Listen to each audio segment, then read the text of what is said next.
Looking good. Looking good. All right. Hey. We're going to go ahead and get started. This is Bionic Bob Howe. I have an amazing guest to join us today, and I do this about 8 a.m. Hong Kong, Singapore time, Monday through Friday. But if that's 2 p.m. in Honolulu, where I live, so that can be real green time of meeting people, having coffee, or having Zooms. So I might have other Zoom calls then. So I'm try to do this 5 days a week, but it's usually around 4. So I have with this Hwee Suan, Ang Hwee Suan, and she is in my organization and just always, good energy. And when I visit in Singapore, she was one of the people who use me the best, and it's nice to be used in our business. So I'm going to let her tell her story. And the structure. One of the most important things we can do in life, in Nu Skin or in life, is to tell our story to people, which is, in this case, just as a training to those who don't know their story. And she may tell it differently than this. But in OTG, we teach that you say what I did before, what I liked about it, what I didn't like about it, what's the same side of the person. And then the best part of it now is, so she may deviate from that, but that's generally the story. Go ahead, Hwee Suan, and then I'll ask you some questions about your book after that. Okay, yeah, fine. Okay, hi everyone. My name is Hwee Suan. I was a civil servant. Yeah, I have been a civil servant all my life. Before I started Nu Skin full time, I was actually the director of public relations in a major statutory board in Singapore. I love my job. I love my team. And I'd like to think that my team loves me as well. Yeah, so I was enjoying myself a lot in my job. But I, had this funny feeling that I really needed to look at this big word called retirement and my income upon retirement. And that's when Dr. James Chia, my sponsor, came into my life. He was then still doing financial planning. He became my financial planner, just about the best planner I've ever met. And, after we did all the planning, he mentioned that he was writing a book called The Financial Planner's View of MLM. I offered to be his proofreader, and that changed my life. That changed my life, right? So my good deed led to me receiving all the good of Nu Skin, because after proofreading his book, I asked him, hey, how can I join? Yeah, so that's how I got started. I really started for the reason of retirement. I didn't need extra income then, but as I went on in the business, I discovered that Nu Skin was just so much more than just a retirement plan. It's a personal development plan. It's a great way to make friends. I get more free time in the end.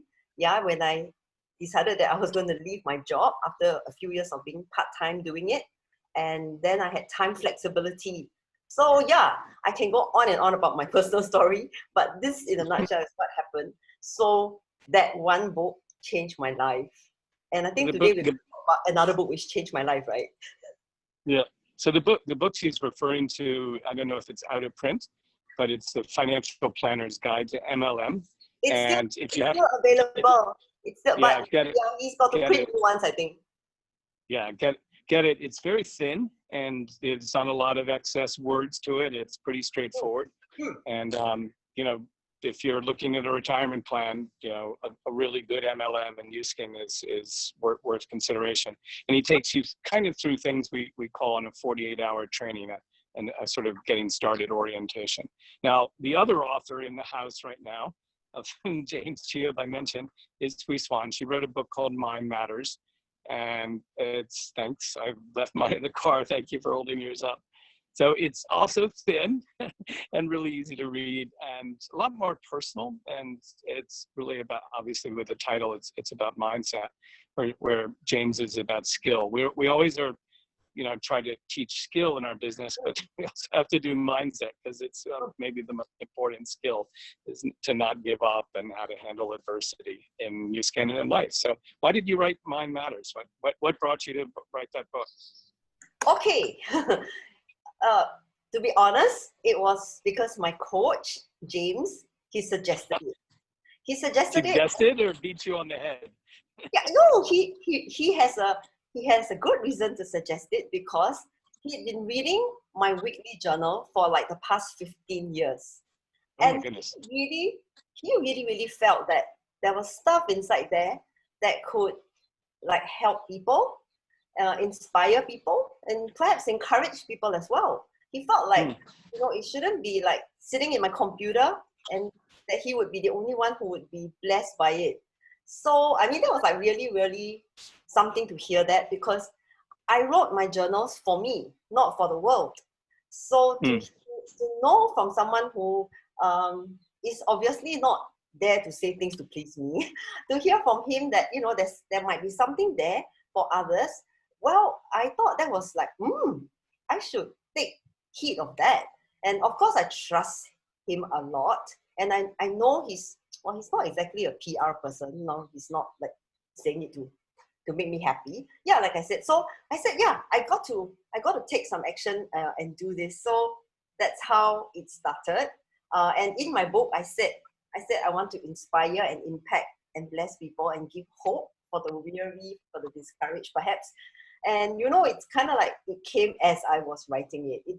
I didn't wake up and say, I want to write a book and I want to like inspire people. But as I wrote it, I realized that is what it might do for people. And certainly it has happened such, So I've got people texting me almost, well, at first a lot of people texting me when it was first like out there. But I still get people asking me stuff and texting me. And so it's quite amazing. I mean, non-new skin people, people who maybe not well at home, people who are discouraged, even people who are looking after elderly parents.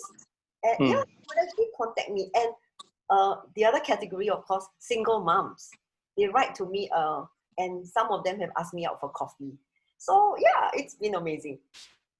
Yeah. How did people find out about it? It's sold on the Amazon or the equivalent there, and how's with the word spreading? You?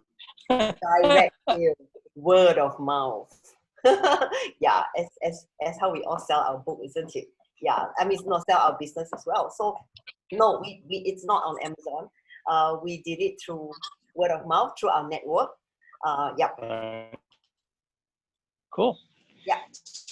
So what if you could summarize, the book is 15 years of journaling, but if you could summarize a dominant pearl of wisdom that you give people in the book, what would that be? Actually, maybe I should just say a little bit about how the book happened. And how the book happened would be something like some of the things that I say in the book. So for the sake of like helping myself to remember, I had like 4 C's, right? So I have commitment, consistency, coach, and challenge. So the thing is, if there was no commitment and consistency in journaling, there would be no material for the book. Yeah, so every Monday, actually at this time, I will not be talking to anyone. I would be actually writing. So right after this interview, I'm going back to my journal. So there's a commitment to review and reflect on the week that has gone past and to draw out lessons from business and from life, of course. So there was this consistency and commitment. It's not like I write one week and then I don't write another week. Then there's also the coach, because the coach reviews the journal. But in this case, I listened to my coach about the book, that, it was something worth doing. It was a project worth doing. And so that's how actually the book got started. And that's how a lot of life and a lot of business, right? I mean, in our business, we always talk about our uplines as being our coach. But of what use is a coach? In fact, he's not a coach if we don't listen to him. So there was the coach and there was the willingness to listen to him. And of course, there was this last C, which is the challenge. So it was a challenge. This book was written in a very, very tight time frame. And so it was like done between, between September and November. Yeah, so it was done at that time. So yes, it was a challenge which I rose to. Yes. So so would you say is essential theme of the book how to rise to challenge? The theme of the book is actually very simple. It's a subtitle, and that your mindset, my mindset, and your mindset can change your life. How do we choose to see things? Yeah, that absolutely can change our life. So one of the things that I talked about in the book was, of course, being a mother, and of course being a single mom, you know, and how I chose to see my situation and the decisions that I made with regard to that. And of course, one of the decisions was to not be bitter about things. So that is one decision that changed my life. And not only that, like, you know, I decided that I would bring my son up to know his dad and to respect him as well and stuff like that. So yeah, this is one of the stories inside the book, which yeah, is a personal one, a personal story.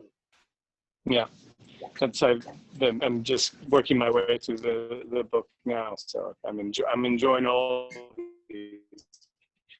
What let's bring it up to the current date. Fast forward to June 2020 right now. And how does some of the thinking in the book, how would that apply to this COVID crisis and the impact on our business? Okay, so I spoke about commitment just now. So I was actually reflecting, you know, at the start of this whole circuit breaker in Singapore, in fact, I decided that I would be committed to my goals. There is a goal for 2020, and I decided that the circumstances around me may change, but my goals will not. So there's a commitment to the goal and acknowledging that things have changed, but my goals will not. So I was like kind of like stubborn about it. But I did know that the way I was going to do things has to change.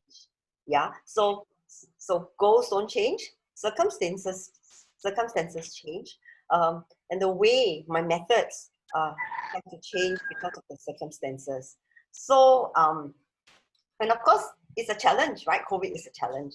So as with mountain climbing, which I chose as a challenge in my life, writing the book as a challenge.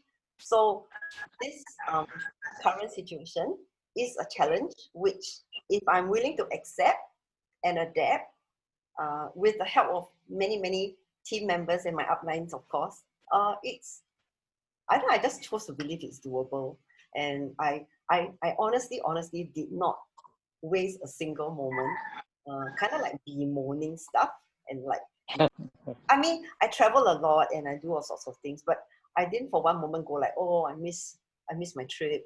In fact, one of my trips got cancelled, and one that's supposed to be November, October, it has been postponed. So it was like no point, you know, like kind of like moaning about things I cannot control. So I kind of got on to things which I could control, and that was my actions for my business. And I chose to see the good again because I said, hey, maybe this is really good because I've got a lot more time now. I don't need to travel. I don't need to dress up, spend time dressing up, choosing my clothes. You know, and I can get more appointments done. So let's try it. I'm not a technology person, but I said, maybe it's time to learn, right? And then I can get more stuff done, and this might be a new adventure, you know. I can't go on physical adventures, but what if this turned out to be another adventure? And I also believe that there's a time and place for things. So the time is such that the world has slowed down. I'm at home. And I say to myself, actually, I may be physically distanced from people, but it is the time to socially get very active because there is the handphone, there is the computer, there is social media, there's WhatsApp. So and I think lastly is not waiting for things to change kind of thing and not waiting for a better time. If I may just use the example of my book, you know, I did not know then, I mean, it didn't seem like a very convenient time because in August I was in Russia climbing a mountain and James like dropped me a WhatsApp to say, how's about the book? And I'm like, the book? But it got written sort of like in September, and then we had to go for 2 weeks for the global convention. But to cut a long story short, if I had waited for a better time, I would have missed Christmas. And lots of you bought my book as Christmas presents. I would have missed out on that sale. I did not know then that in November, December, and January, my dad would be hospitalized, you know, and like throw my schedule off completely. And then February was Chinese New Year, and March is COVID-19.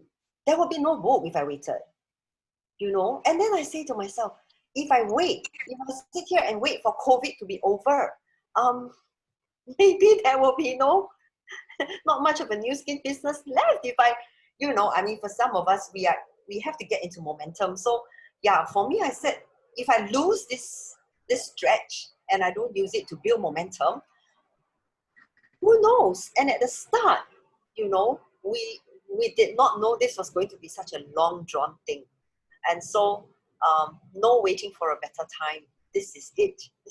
This is the time. So that's kind of how I applied some of the stuff that has caused me to finish this book and get it out to this current situation. Oh yeah, Bob, is 8:18. All right, 2 more minutes then. What can you be specific? What, you know, your actions before, I presume, were more face-to-face. You'd meet people for coffee, you do demo, close, right? Is that about that's having an impact? Are you reaching out by WhatsApp and then having a WhatsApp video chat? And are you doing demos with a video chat? Are you plugging people into all the demos that are now going on, the spa party things? What exactly are you doing? Yeah, so the primary platform or technology that I use is Zoom. So if you think Zoom is actually not very different from a face-to-face because we still see each other's faces. So I started out by doing Zoom spa demos, you know. So I had this idea. So I did it like almost like first week of March I started. And it started very small, but we just kept on at it. So it's on every Tuesday. And then some team members caught on and then they started their own demos, which is good. Like I just multiplied my effort, right? And then another person decided that she would give Zoom talks. It's Sharon, right? She's a registered nurse, and Zoom talks on immunity. And very soon, another team member jumped in. Joshua said, let's do, he organized TR90 talks on Zoom. So we realized that, hey, we can organize talks at zero cost now. And once we have the talk going, we can repeat it like ad infinitum, right? We can just go repeat. And the best part is, we can take these wonderful slides done by various team members. And anytime I can just Zoom one-on-one with you and just share screen and I can present. So then the idea of having small group also caught on, and the idea of what about having prospecting chats on Zoom as well. After, of course, doing a bit of form on the phone, you know, then the next natural step before this happened was to meet, right, face to face. But now, yeah, just meet on Zoom. So then these Zoom talks happen. Yeah. So it's obviously you don't have to worry about driving, parking, and the person, you know, we're syncing your schedule. Oh, maybe in a week we can do it. Instead, it's like, oh, I'm free in 5 minutes. Yeah. Is it moving faster in that way? Yeah. You know, I discovered. It's 20 minutes. Usually, I'm just go ahead. I'm trying to wrap up, so just make the last point. No, just fast one. I tried to keep this to 12, but you were so good. We're going 20. Yeah. No, with Zoom and Zoom meetings, last minute works. So there could be a Zoom talk at 2 o'clock. Like the last one was at 2 o'clock by my upline James, and at 1:58, I invited someone and he clicked the link and he was in the meeting. I mean, that couldn't have happened. That couldn't have happened before, right? So yeah, I love this. I really love this. That's a great. Anyway, thank you for infusing us with your positivity. Give a thumbs up in the Facebook or in the WhatsApp. And thanks everyone. Thank you, Hwee Suan. That was terrific. Thank you. Have a good day. Bye.